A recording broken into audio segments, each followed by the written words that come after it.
You're watching WKYT News at noon. Good afternoon. Bill Bryant and Barbara Bailey here for WKYT News. We're approaching 12:30 now. A nun murdered in Mississippi almost 2 weeks ago is being laid to rest this midday here in Kentucky. Sister Paula Merrill was a member of the Sisters of Charity of Nazareth and had been working at a health clinic in Mississippi. Hundreds of people were at the funeral remembering the woman who spent her life helping people. WKYT's Hillary Thornton is in Nelson County now with our top story at 12:30. The funeral mass for Sister Paula Merrill wrapping up just moments ago here inside of St. Vincent's Church of Nazareth. Hundreds of people filling the church to say goodbye to the nun who was murdered inside of her Mississippi home last week. Sister Merrill was a member of the Sisters of Charity of Nazareth based here in Nelson County, a congregation she joined 50 years ago. Sister Merrill worked as a nurse practitioner in Mississippi where she had lived since the 80s. She worked with Sister Margaret Held. Both 68-year-olds were murdered inside of the home they shared. As Merrill's fellow sisters, family, and friends say goodbye today, her family says what happened inside of that Mississippi home is a thing of the past, and it is now time to focus on her legacy, the legacy of a lifetime dedicated to service. Sister Merrill is being laid to rest at the cemetery here outside of the Sisters of Charity of Nazareth headquarters.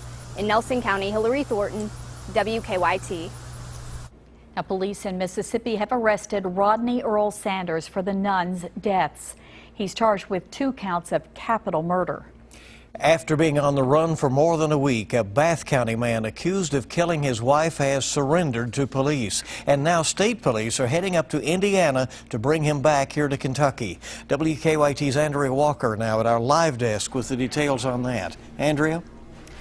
According to Kentucky State Police, troopers will be transferring Christopher White from a jail in Princeton, Indiana to the Montgomery County Regional Jail here in Kentucky this afternoon. Police in Gibson County, Indiana say they arrested Christopher White yesterday morning. The sheriff there says White called them saying he thought he was wanted in Kentucky. Investigators say White shot his wife, Judy, last week, but they're still not sure of a motive. Now, family members tell WKYT that White has struggled with drug and alcohol abuse in the past, and that is what could have led to this incident. At the live desk, Andrea Walker, WKYT. Andrea, thank you very much. According to White's sister, Christopher and Judy were married for 20 years. They two had a 16-year-old son together. 2 parents accused of abusing their 3 children went in front of a Franklin County judge today. Andrew and Kimberly Powell were indicted this week for what the Franklin County Sheriff describes as the worst abuse case he has ever seen. Deputies say the children, ages 2, 4, and 6, were found extremely malnourished. Our Mike Byer is in Franklin County with more on this now. Mike? Andrew and Kimberly Powell, the 2 parents accused of abusing their 3 children, faced a Franklin County judge for the first time this morning. The married couple both had not guilty pleas entered for them. They were indicted Monday for what the Franklin County Sheriff described as the worst abuse case he's ever seen. Deputies say the children, ages 2, 4, and 6, were found extremely malnourished with feces caked in their hands. Investigators also say the Powells routinely locked the children in a bedroom of their home that was infested with bugs. According to police, there were also dark stains on the mattresses. Deputies say all the kids have developmental delays and say it had been several years since they had seen doctors. The children have been removed from the home. Now, the couple is expected back in court soon, but no date was set because the judge handling the case was out today. In Franklin County, Mike Byer, WKYT. Mike, thank you. The couple's bond remains at $25,000. Police say a baby who was allegedly abused by its parents has died. Police in Laurel County say the 7-week-old baby suffered a severe head injury earlier this week and was transported to Kentucky Children's Hospital, where she died this morning. Gary and Jessica Nicely are both charged with assault and wanton endangerment, but more serious charges are now expected to be filed. A former UK basketball player is facing charges again. 32-year-old Preston LeMaster is facing multiple drug charges after he was arrested Tuesday in Bourbon County. He was charged with possession of both a controlled substance and drug paraphernalia. In 2014, LeMaster was cited on theft charges after selling counterfeit UK basketball tickets. He played for the Wildcats from 2002 to 2006. State health officials say the ongoing heroin epidemic across the region is getting worse. The Kentucky Department for Public Health has now issued a public health advisory for fentanyl and carfentanil. That, of course, is what is laced into heroin these days. It comes after a surge in drug overdoses in recent weeks. Paramedics say they're using the so-called miracle drug Narcan more than ever. Before we maybe gave a milligram of Narcan to bring somebody out of this situation, whereas now maybe it takes 2 or to the more max dose of 4 to bring them out of the kind of bring them out of the unconscious state that they're in. Paramedics tell us that their monthly total of Narcan doses has increased each month so far this year. Right now, paramedics are currently using an average of 149 doses. If the rate continues, they say they're on pace to use nearly 1,800 doses of Narcan by the end of the year. The official groundbreaking for the new Bluegrass Stockyards facility will take place this afternoon. A massive fire destroyed the old stockyards on Lyle Industrial Avenue back in January. The new facility will be located off Ironworks Pike at the Fayette-Scott County line. Lexington Mayor Jim Gray, Congressman Andy Barr, and Bluegrass Stockyards representatives will be on hand for today's groundbreaking ceremony. Construction of the new stockyards is expected to be completed by next July. All right, they're going to be on a fast pace with that. Well, a new study shows that babies born extremely prematurely should watch their blood sugar well into adulthood. That story and more coming up in Better Living. And we have a fantastic day underway across Kentucky. Low temperatures, low humidity, and it continues into the holiday weekend. We'll break it all down. Hang on. Now, your hour-by-hour forecast with meteorologist Jim Caldwell. It is a great looking day out there with all this sunshine, and we are seeing some clouds in the sky. And if you're in southeastern Kentucky, you're thinking, we're not seeing much sunshine here. We've got a thick old deck of clouds that have been rolling into the area. And I'm tracking kind of the leading edge of that. We're looking back toward the south and east, and you can see those clouds showing up in the sky. All part of Hermine, kind of the high cirrus clouds that have pressed into the area. And then there's even more of the thicker stuff deeper into the mountains, at least right now. 76 degrees here in Lexington with a feels-like temperature of 76. Why? Because of this magical number right here. Humidity, 45%. Much better feel to the day compared to what we've been seeing. Here's what it looks like on our Defender radar network, and we've thrown in the satellite as well. And you can see those clouds thicker showing up. The high, thin stuff doesn't show up quite as well, so we don't see it pressing deeper into parts of central Kentucky, but you can certainly see it to our east, where we're getting a good visualization of it there. 75 out toward Mount Sterling, 73 in Danville, 73 in Jackson, Harlan. Man, it is absolutely comfortable out there for us again today. Heat index not even a factor. We'll probably max out in the upper 70s by the time it's all said and done. With more clouds around, you can see they're a little bit cooler than that in parts of southeastern Kentucky overnight. We're all kind of cool. It was cool this morning. We were in the upper 50s, low 60s, and had a little teeny tiny bite to it. That just tells you we're not used to it. We're not acclimated just yet.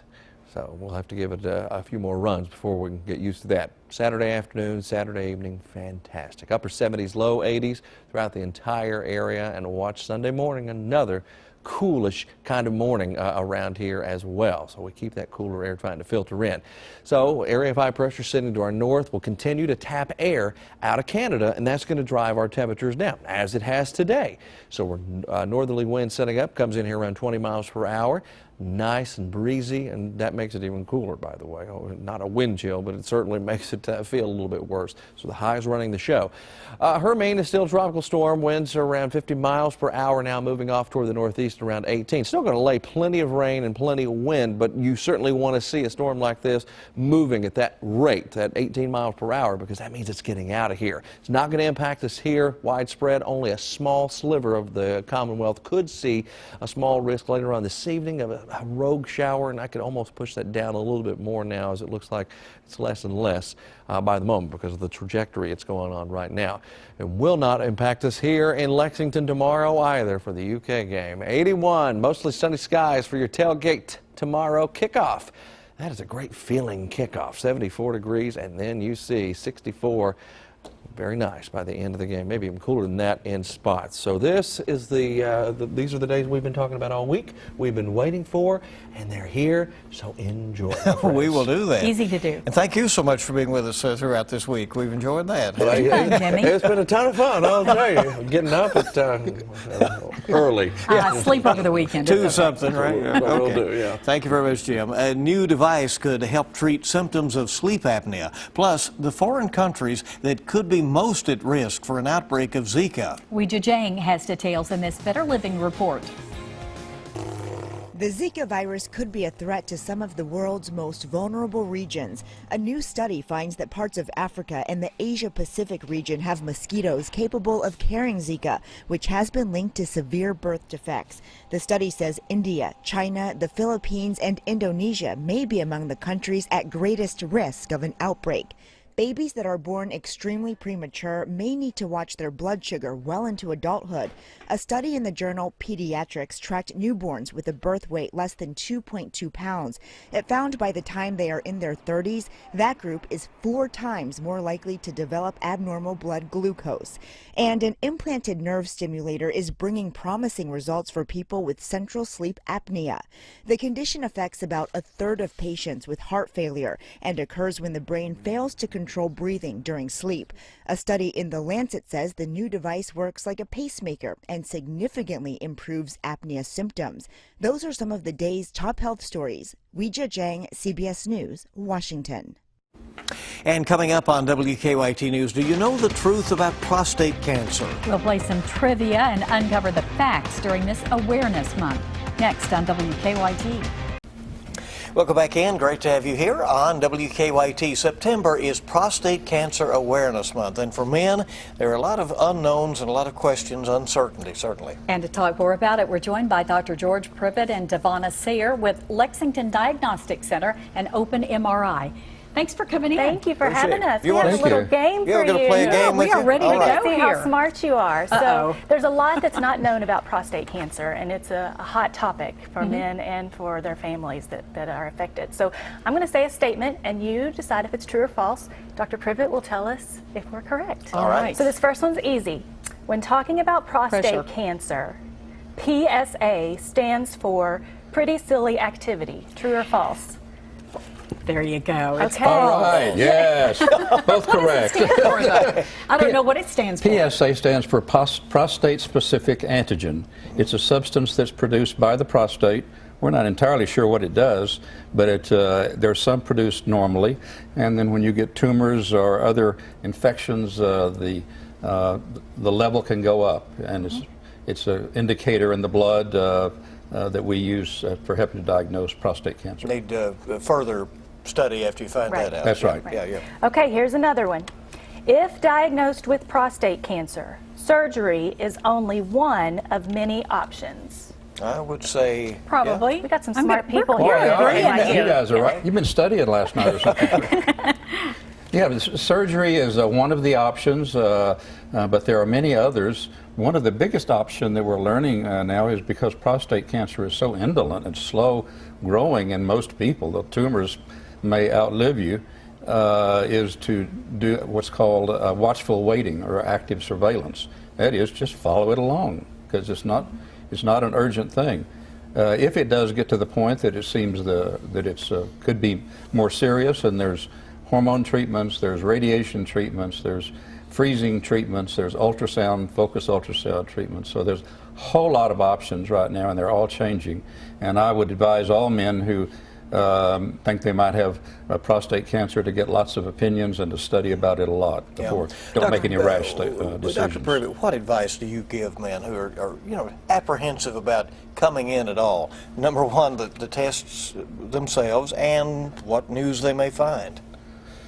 Goodness, it can be daunting, but it's just a matter of saying, look, this is maybe a problem I'm going to have, and I need to find out about it. And if it's something that is benign and I don't need to worry about, then I can stop worrying. If it's serious, then we'll go on and do some more tests. But the big thing right now is that we're able to do is to try to diagnose prostate cancer using the MRI. if you have a 3 Tesla MRI, we do a procedure called multi-parametric MRI that allows the radiologist and the urologist or the cancer treatment doctor to look at it and see, is there evidence of cancer, number one, and if there's not, then you can follow it along. If there is evidence of cancer, then you get it localized, and then the urologist would know where to target it for a biopsy. We don't have time for our next That's question, okay. which means that we end with perfect scores. That's exactly And a lot of good information, Good so we job. certainly do appreciate yes. it. Very good Thank you all info. for coming Thank in. you. Thank you. Coming next is double the size of the huge and has some huge projection screens as well, but it also has the same great pizza. There's a new mellow mushroom in town. Next on WKYT. Welcome back in. We're glad you're with us here on WKYT. Many of you will be happy to hear a popular and well-loved pizza establishment has opened a second location in Lexington. Mellow Mushroom is now open in Lexington Green. We're happy to be joined by Damon Coates, local owner, and Ryan Miller, the director of operations of Mellow Mushroom Pizza. Welcome. Glad to have you all here. Thank you all for having us. So open at Lexington Green, huh? Yeah, we just got open out there about a week and a half ago. It's a great store, quite a bit different than the old downtown store. A lot of new eye candy, a lot of new artwork, so it should be a good experience for our customers to come out and try it. Are the crowds finding you yet? Yes, they are. All right, sounds good. So tell us, what is it about Mellow Mushroom that makes it so special? I think that we talk about everything is in our dough. It's 100% spring water, and there is nothing like it. You know, all of our ingredients are in fresh, 7 days a week. Produce comes in every day fresh for all the guests. So That sounds good to me. yeah. So, I mean, it would sound like you have to start pretty early just to get ready for the day, right, kind of thing. Oh yeah, we have people coming in at about 8 o'clock in the morning to start prepping vegetables, Get going on cooking that meats, pizza. all that type of stuff. So, Every day. And this location is different from the other location. yes, it is. Every Mellow Mushroom is designed differently. The artwork is different. We are not a cookie cutter franchise. We want every store to look different, unique, and kind of meld to its environment. I think the cool thing about the new store, you know, it's in the old theater out there that was in Lexington Green. So we've got 30-foot ceilings. It's 2 stories. We've don't see that every got a day. high-def projection screen that we'll have the cats on 12 foot tall. There you go. I mean, it's night and day. Tons of parking, 3 times the size of the other location. So I think it's going to be a cool spot. I bet you'll be packed on game days, too. I think so. So quite an experience if you go inside. but Undoubtedly. What about tailgating? You know, that kind of maybe make some preparation for people who want to take their pizza and go. Oh, we definitely do that. You just call us ahead of time, give us an hour or two, or call us the night before. We can have it ready for you to pick up, take out there to tailgate. Easy, no problem. Well, you have different combinations here and some other things as well. So kind of walk us through. Tell us what you have. Well, right here we have our Greek salad. We have a chopped salad right here. We have baked wings. We don't fry our wings. They're baked and not breaded. Don't fry it's anything. a real high. Nothing is fried. Okay, Nothing I is heard fried. that. All It's a right. real high quality product. We have some of our pretzel bites, which again is made out of our spring water dough, and we don't use any refined sugars in down in our here. dough. Yeah. We use a Yeah. real molasses in our dough, so it gives looks it that good. kind of browning effect. It Very does. good. Well, and the pizzas just look fabulous. So you're open now. All open. people have to do is show up, enjoy. Well, we also have catering now as well, so we can cater any event, any size, and Mellow Mushroom now delivers. So I think that is one of the most important things that we've just got going right now. So All right. Sounds like you're Appreciate busy. it. Yeah. Thanks for Yeah. coming. yeah, thank you so much for having us. All right. Heading into just an awesome afternoon with a great feel. Yeah, you better believe it. So tailgating with pizza or anything you want to take out there is going to be absolutely fantastic for high school this evening, or especially for the UK game tomorrow. It looks wonderful out there the entire holiday weekend. Really super nice, guys. Jim, thank you so much, and we thank you for joining us for this edition of WKYT News at noon. Our next newscast is coming up at 4, and you can always catch us at WKYT.com. Have a great weekend, everybody.